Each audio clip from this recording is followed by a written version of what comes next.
Welcome back to the Triathlon Training Explained show powered by TrainingPeaks. Today we're going to be addressing junk miles, but more importantly, how to avoid them. Yeah, I mean, if you're anything like me, then you'll love riding your bike, and as long as the sun is out, the longer the better. But that isn't necessarily always the case, and it does depend on what you're trying to get out of it. And as enjoyable as riding the bike is for riding's sake, these junk miles won't be helpful for you in training towards your long-term goal.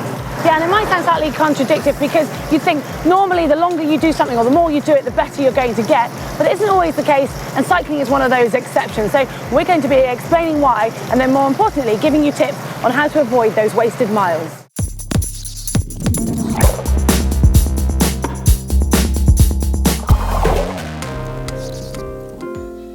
If your goal is just to maintain the fitness that you've already got and to be able to enjoy long rides with your friends, then there is nothing wrong with those long, steady rides, of course. And before we go any further, it's worth pointing out that long, steady miles do have a point in pretty much all training programs at certain points, but we'll come more onto that later on. But we're guessing if you're watching this video, it's because you want to avoid junk miles. And that's because as cyclists and triathletes, we just want to go faster and be able to get stronger. As athletes, we tend to be limited for time, and most of us will have a goal. So with that in mind, you want to make every mile that you ride on your bike count. And you're not going to get stronger and faster if you're just doing all of your training in one zone or at one pace. So work out what your goal is. You might be training for a sprint triathlon or even preparing for a full distance Ironman, perhaps entering a sportif or something like a bike criterium. But all of these events will have their own types of sessions and specific training tailored for them.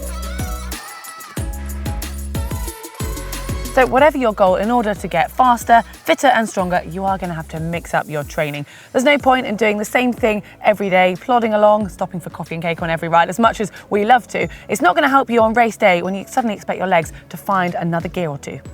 And let's be honest, who doesn't like a bit of variety in life, whether that be mental or physical change? It helps keep the mind and the body guessing. And mixing up your sessions like this won't only help you motivate yourself, but it will improve you as an athlete.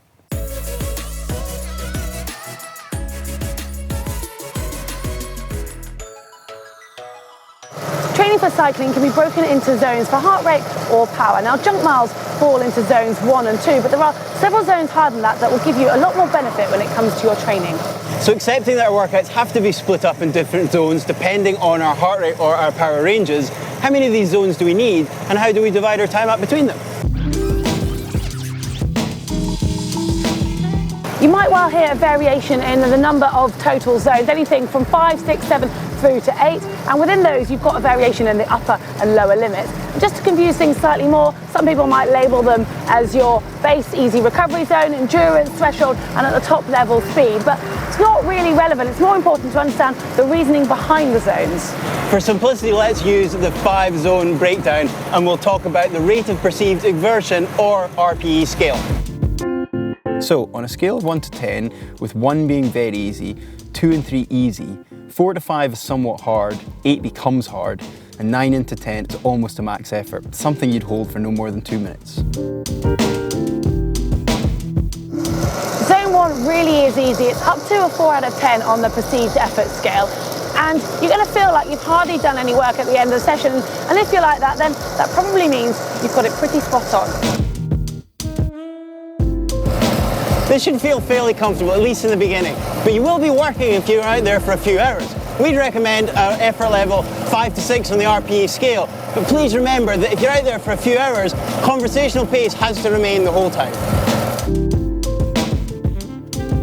So this is where it gets a little bit grey, because you're not getting the benefits that you do from those really slow, steady, aerobic easy miles, but also you're not getting the benefits from going hard enough like you would at race pace. So it's somewhere in the middle, and effort-wise, it's about 6 or 7 out of 10, and you should still be able to have a conversation. It's just going to have a little bit less structure.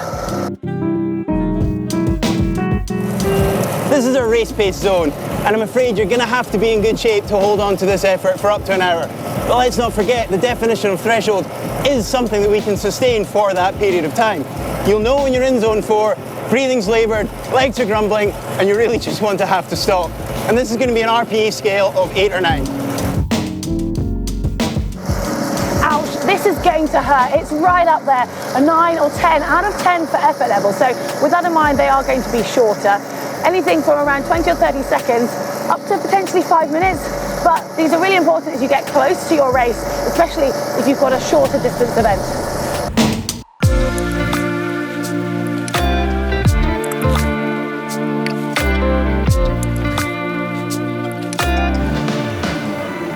Well, it's time we looked at some example sessions that are going to help you structure your training. So first up, we have got sweet spot training. Now that is aimed at around 90% of your FTP, but don't worry if you're not familiar with FTP, you can also use heart rate, and that would be around 75 to 85% of your maximum heart rate. If, however, you are riding purely to feel, then it's going to be moderately hard, so around a 7 out of 10 on the RPE scale. It should feel tough but sustainable, and to give you a bit more of an idea, if you're riding with other people, you should be able to hold just a very short conversation, although it's probably more advisable that you save your breath for this effort. So start with a 15-minute steady warm-up, and then you're going to have a main set of 4 lots of 10 minutes at your sweet spot effort that we've just talked about, followed by a 5-minute recovery for each one. So 15-minute block times 4, and then finish off with a 15-minute easy warm down, which will give you a total session of 85 minutes. And obviously you can make this shorter or further depending on where you are with your training.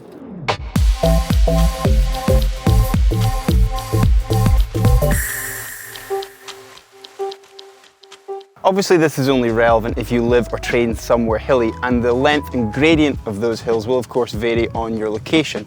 But that's why you've got to have some flexibility built into your training when you're looking at these types of sessions. Incorporating hills into a long ride is a great way to be able to mix things up, and it also means that we don't have to worry about things like our heart rate, power and time that we're on the bike. But when you do hit a hill, make sure it is hard. Get the lungs working, really get that burn in your legs. And also in the winter time, they're a really good way just to keep warm. If you want something more structured, find a good hill, something like 5 to 8% gradient, and give this session a try. Warm up for 10 to 15 minutes, including a few 20 to 30 second surges whilst both seated and standing. As a main set, let's aim for up to 6 minutes and an upper zone 4 effort, but possibly creeping into zone 5 as we finish the interval, all the while trying to stay seated for as long as possible. Your recovery is simply spinning around and returning to the bottom, and try and make sure that this is at least 3 minutes, but do take up to 6 if you need it, because that gives us a 1-to-1 ratio of intervals to rest. To begin with, aim to repeat this 3 times through, and over time you can progress this up to 6 intervals, as that can be a really good goal. To warm down, just spin nice and easy home. This type of session is great for getting a winter base, but also for mixing up your training. And it's become more popular recently. We've seen the likes of pros, Daniela Ryf, the Ironman world champion, using it in her training, even in her build up to Kona. And it also does reiterate making sure you get a nice smooth pedal stroke.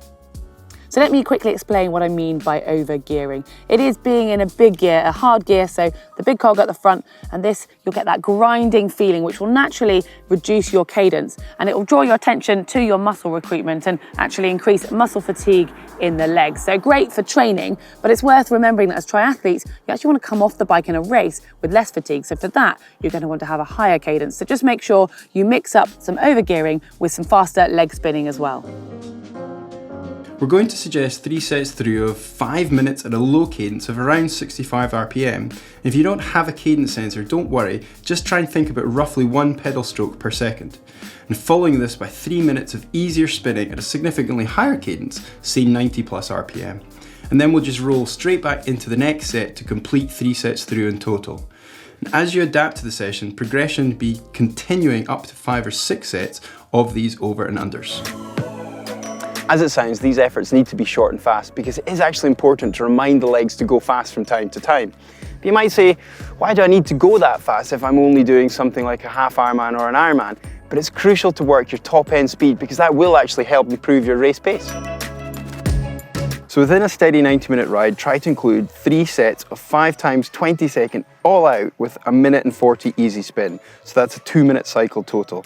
And then take 4 minutes nice and easy riding in between the sets.